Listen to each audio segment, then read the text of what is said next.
E você já pode abrir a sua Bíblia no livro de Daniel.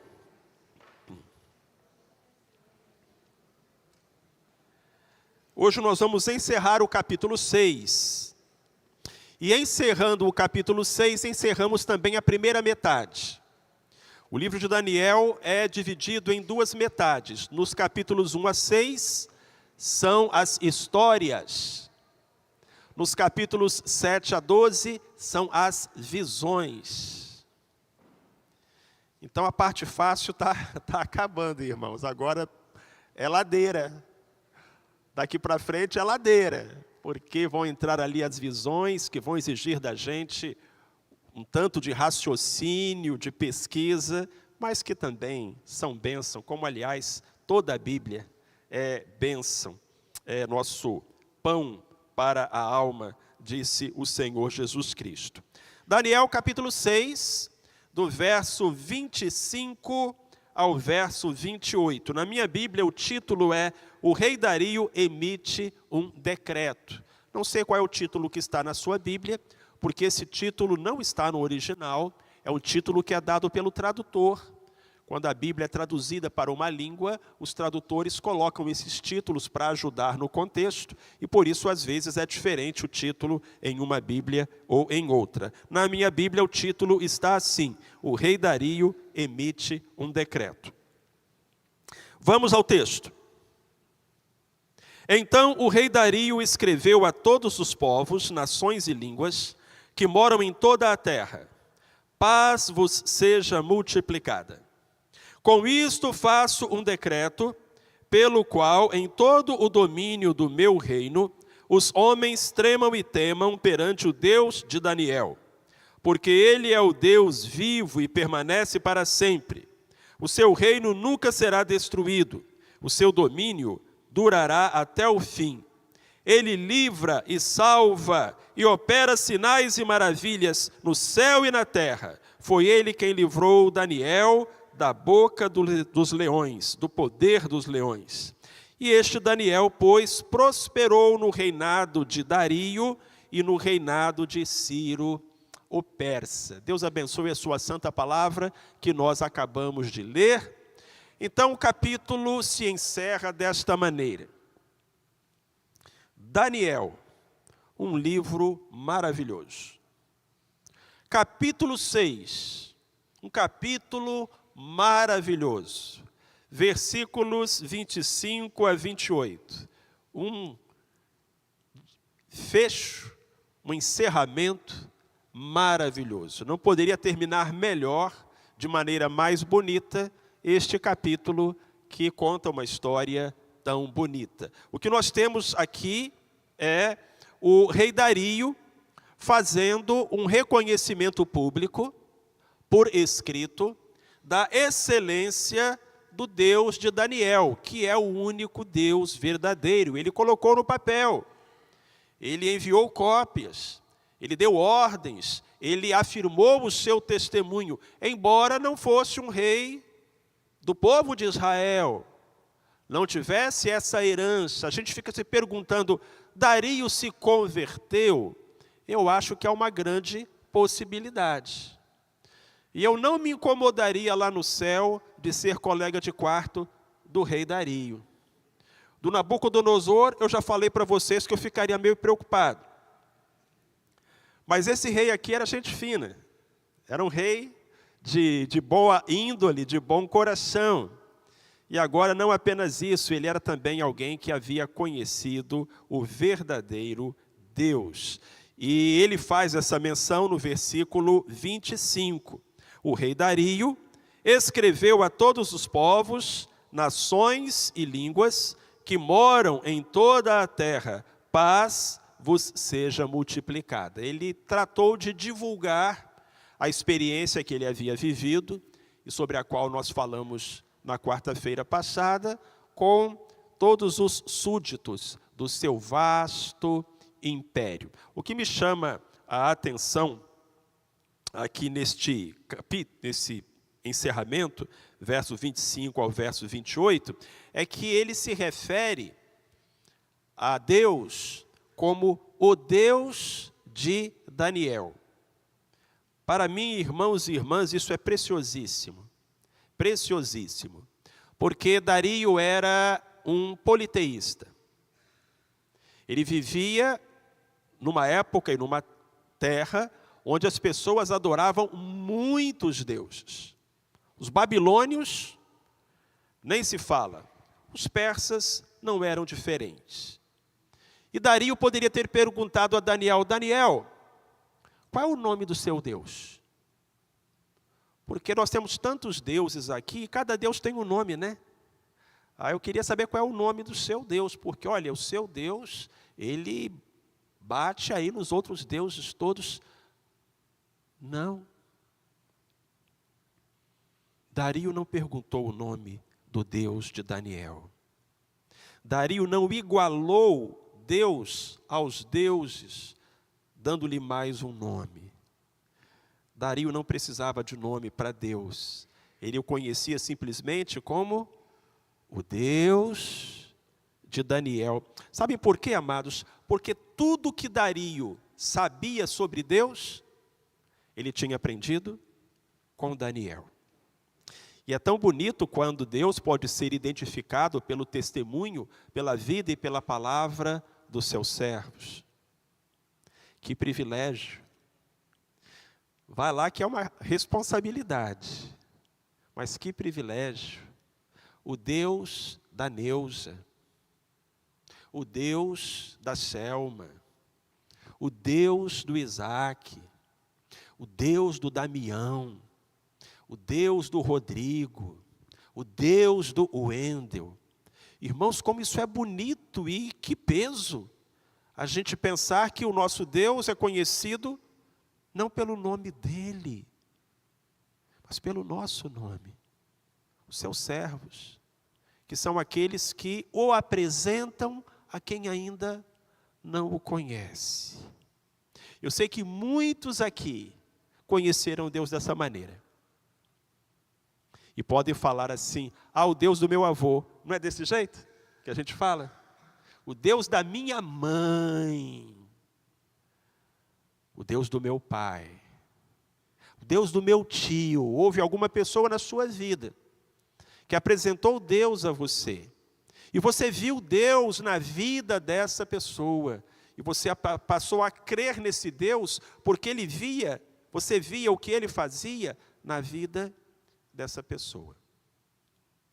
E agora é a sua vez de ser representante de Deus diante daqueles que não o conhecem ainda. Que bonito é quando o rei faz um decreto e diz: todo mundo precisa honrar o Deus de Daniel. Era assim que Dario o conhecia, pelo nome do seu servo. E quais são as características do Deus de Daniel? Quais são as marcas que saltam aos olhos e que o rei Dario colocou aqui no papel? Primeiro, irmãos, o Deus de Daniel é o Deus vivo que permanece para sempre. Verso 26, a segunda metade. Ele é o Deus vivo e permanece para sempre. A diferença entre o Deus de Daniel e os deuses da Babilônia, os deuses da Pérsia. Primeiro, eles não eram vivos, eram imagens, pedra, madeira, gesso, sei lá, mas eles não eram vivos. Como disse o salmista: tem mãos, mas não pegam, tem pés, mas não andam, tem olhos, mas não enxergam, tem ouvidos, mas não escutam. Segundo, aqueles deuses não permaneceram para sempre. Eles eram adorados na época de Daniel e na época de Dario, mas hoje, quem adora aqueles deuses? Ninguém. Quanto muito, as imagens deles são vistas nos museus, por pessoas que demonstram algum interesse, mas nenhuma prece é endereçada àqueles deuses. O nosso Deus, o Deus de Daniel, é diferente. Ele é vivo e ele permanece para sempre. A segunda diferença aqui é entre o governo deste Deus e o governo dos homens. O Dario fala, o domínio deste rei, deste Deus, nunca será destruído. O domínio deste Deus durará até o fim, diferente do reino e do domínio do próprio Dario. O homem que escreveu isso aqui era um rei, mas o reino dele passou. Ele tinha domínio sobre todos, mas o domínio dele acabou. Mas o próprio Dario está dizendo, com Deus é diferente, com o Deus de Daniel é diferente. O reino dele nunca acabará. E é por isso, irmãos, que nós exaltamos e adoramos a Deus. Nós adoramos a Deus pelo que Ele é. Ele é o Deus vivo. Então, por que nós adoramos a Deus? Nós adoramos a Deus pelo que Ele é. Ele é o Deus vivo. E como é o reino de Deus? É um reino que permanece. Os poderosos deste mundo vêm e vão. Aqueles que hoje ocupam o espaço nos noticiários, amanhã os vermes estarão comendo. Mas Deus permanece e as profecias dele se cumprem. Uma declaração de Napoleão Bonaparte, que foi um grande conquistador. A história conta que no final da sua vida, Napoleão já repensava a sua trajetória e ele se voltou para a figura de Cristo. E Napoleão, já perto da sua morte, ele disse o seguinte, grandes homens como eu, que ele era humilde, né, modesto, grandes homens como eu, Alexandre, César, firmaram impérios. Mas sobre o que estabelecemos esses impérios? Sobre a força. Mas Jesus estabeleceu um reino firmado sobre o amor. E até hoje, milhões estariam dispostos a morrer por ele. Que diferença. Esse é o Deus de Daniel. É o Deus vivo que reina para sempre. Vamos para o próximo versinho. Agora o verso 27. O Deus de Daniel é o Deus que livra e opera maravilhas. No verso 26, o rei Dario disse quem é o Deus de Daniel. No verso 27, ele diz o que faz o Deus de Daniel. Ele livra e salva e opera sinais e maravilhas no céu e na terra. Foi ele quem livrou Daniel do poder dos leões. A propósito, essa é a diferença entre adorar e louvar. Irmãos, são duas palavras aparentadas, mas não são iguais. Nós adoramos a Deus pelo que Deus é, e nós louvamos a Deus pelo que Deus faz. Sinônimo de adorar, prestar culto. Sinônimo de louvar, elogiar. A gente pode elogiar uma pessoa, pode louvar uma pessoa. Lá no livro de Provérbios, capítulo 31, fala sobre a mulher virtuosa e diz, enganosa é a graça e vaidade a formosura, mas a mulher que teme ao Senhor, essa será louvada. Então você pode louvar uma pessoa, mas você não pode adorar uma pessoa. Essa é a diferença. Deus, você tanto adora quanto louva. Você adora a Deus pelo que Deus é e você louva a Deus pelo que Deus faz. E o que que Deus faz? Ele opera maravilhas. O rei Dario coloca isso aqui no papel. Ele livra, ele salva, ele opera sinais e maravilhas. No céu, na terra, que maravilhas, vai operando o poder do Senhor, mas seu amor aos homens perdidos, das maravilhas é sempre a maior. Então, ele opera maravilhas, Mas qual a maior das maravilhas? Foi ter enviado Jesus ao mundo para nos salvar. A gente tem que concordar com o autor do hino. Seu amor aos homens perdidos, das maravilhas, é mesmo a maior. Então o Deus de Daniel é esse Deus que opera maravilhas e que enviou Jesus Cristo para nos salvar pelo seu grande amor e pelo seu grande poder. Então, queridos, nós devemos anunciar este Deus. Eu fico pensando, se até o Dario anunciou, testemunhou, colocou no papel, fez cópia, distribuiu, por que a gente vai ficar calado? Igreja, se nós nos calarmos, as pedras clamarão. Não vamos deixar que isso aconteça. Vamos testemunhar do que Deus é e também o que Deus faz. Vamos adiante. O Deus de Daniel, em terceiro lugar, é o Deus que deve ser temido e honrado. Aí a gente volta para o verso 26. Primeira parte do verso. O Dario escreveu assim: com isto faço um decreto, pelo qual em todo o domínio do meu reino, os homens tremam e temam perante o Deus de Daniel. Então o Deus de Daniel é um Deus que deve ser temido. O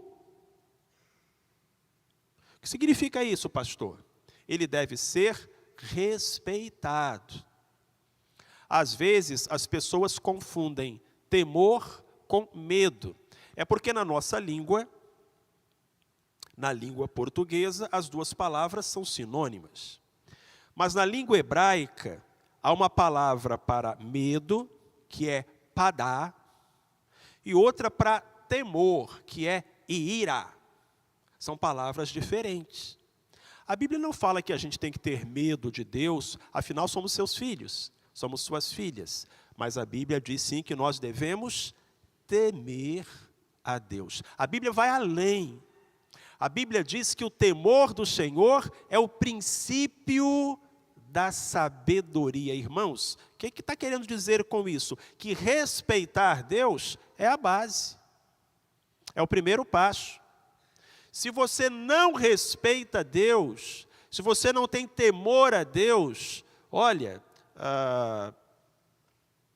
nem o primeiro passo. O princípio da sabedoria é o temor a Deus. Infelizmente, nós vivemos numa época em que as pessoas têm perdido o temor a Deus. Em nome da familiaridade, em nome da espontaneidade, muitos têm brincado com Deus. Falta de reverência na igreja. Está tendo culto, o irmãozinho está lá no celular, vendo o Instagram, aí vê uma coisa engraçada, cutuca do lado, mostra. Fica conversando, fica brincando. É falta de reverência, é falta de respeito. Ou, o que é pior, vem na igreja, canta, louva, fecha os olhos, levanta as mãos, sai da igreja, peca como se não houvesse amanhã. Isso é brincar com Deus. Isso é desrespeitar a Deus. Você não teme a Deus? Irmãos, quem fez essa pergunta foi o ladrão na cruz. Porque o colega dele de malvadeza estava lá brincando, dizendo para Cristo: você não é o Filho de Deus? Desce da cruz e aproveita e desce a gente também. Aí o outro ladrão falou assim: você não teme a Deus, nem estando debaixo da condenação?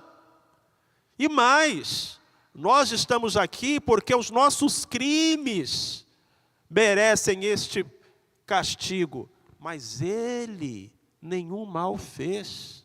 Senhor, lembra-te de mim quando entrares no teu reino. Cristo disse: hoje mesmo estarás comigo no paraíso. A falta de temor a Deus escandalizou, horrorizou até o ladrão na cruz. Você não teme a Deus? Você não teme a Deus? E queridos, as pessoas estão perdendo esse temor, estão perdendo esse respeito, estão transformando Deus no gênio da lâmpada, estão transformando Deus no Papai Noel. estão querendo colocar para Deus que é Ele quem nos deve coisas, e Ele precisa nos fazer felizes, quando na verdade nós somos seus servos, e devemos cumprir a sua vontade, e viver para fazê-lo feliz. Irmãos, não é Deus que tem que fazer a gente feliz. Nós é que devemos viver para agradar a Deus. O temor do Senhor é o princípio da sabedoria. Mas as pessoas brincam com Deus. Filmes, programas, séries, desenhos animados, novelas, brincam com Deus, ofendem a Deus, e a humanidade vai achando isso normal. Tão normal que a falta do respeito a Deus, da seriedade com as coisas de Deus, começa a entrar na igreja. Eu gosto dessa frase do pastor Arival Dias Casimiro, pastor da Igreja Presbiteriana de Pinheiros, em São Paulo. Ele diz que o temor do Senhor é a joia perdida da igreja de hoje. É aquilo que a igreja esqueceu. É o tesouro que a igreja perdeu, o temor do Senhor. O temor do Senhor é o princípio da sabedoria. E talvez até antes de amar a Deus, a gente precise temer a Deus, respeitá-lo. Então Dario fez esse decreto e disse, olha, que todos os povos tremam e temam o Deus de Daniel. O problema é que temer a Deus não é algo que se imponha por decreto. Não é um rei, não é o imperador, não é o Dario que vai fazer as pessoas temerem a Deus. E aí, por conta disso, muitos não o fazem, porque, na verdade, temor a Deus é uma liberdade de cada ser humano, não é? É uma liberdade de cada ser humano.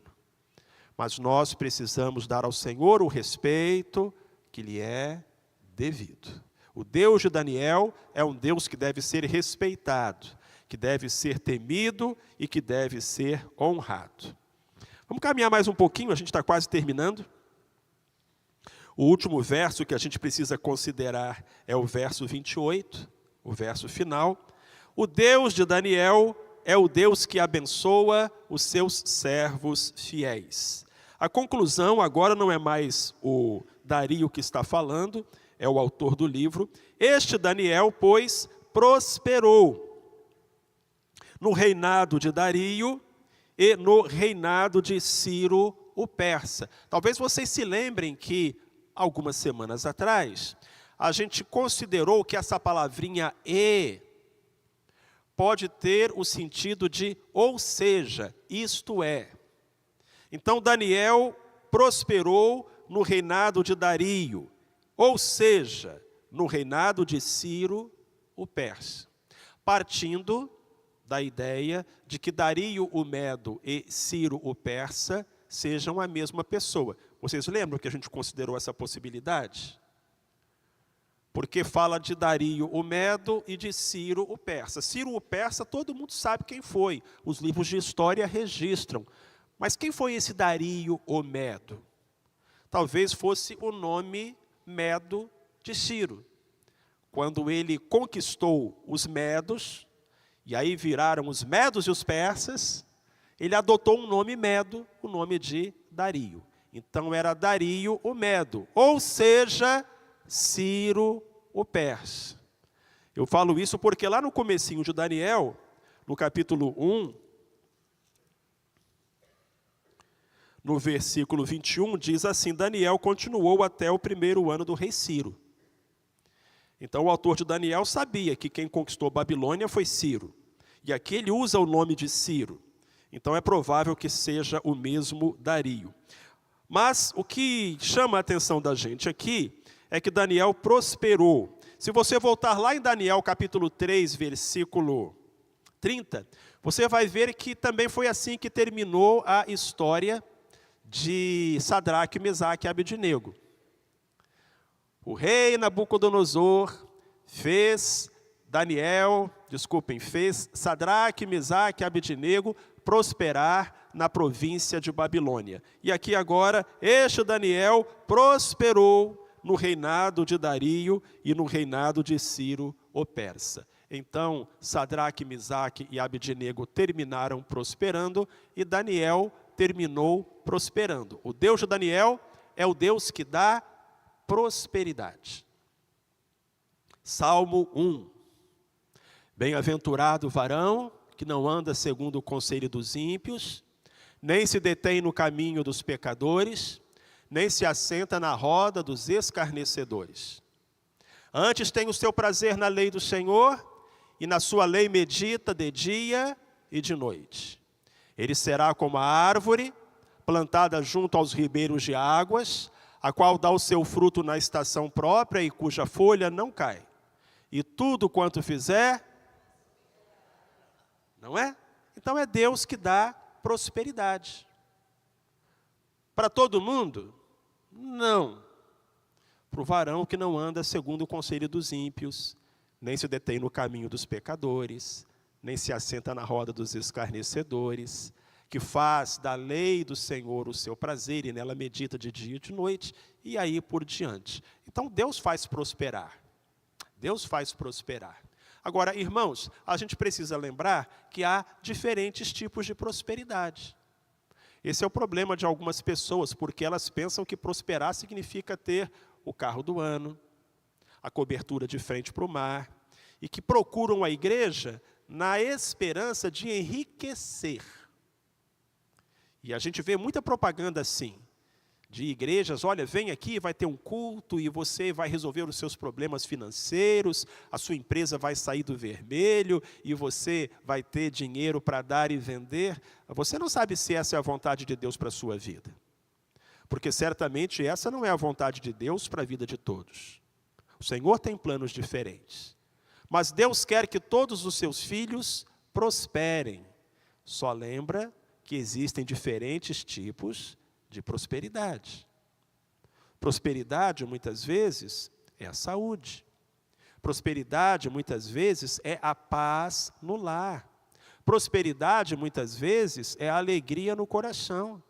Quando você acha que prosperidade é só uma conta bancária elevada, eu me lembro quando o criador da Apple, Steve Jobs, morreu com 53, 54 anos de câncer de pâncreas. O homem mais rico do mundo.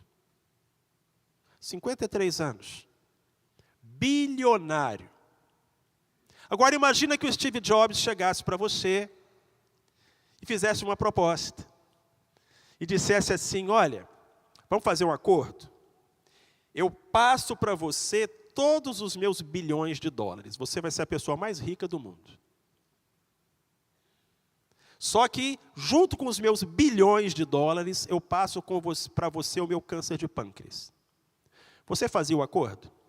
Porque eu sei que ele fazia. Eu sei que ele faria. Mas e você? Aceitaria? É ruim, hein?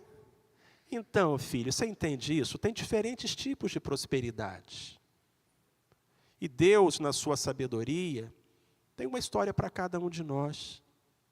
Os personagens da Escritura que foram servos fiéis de Deus, alguns como Abraão, como Jó, como Salomão, foram riquíssimos.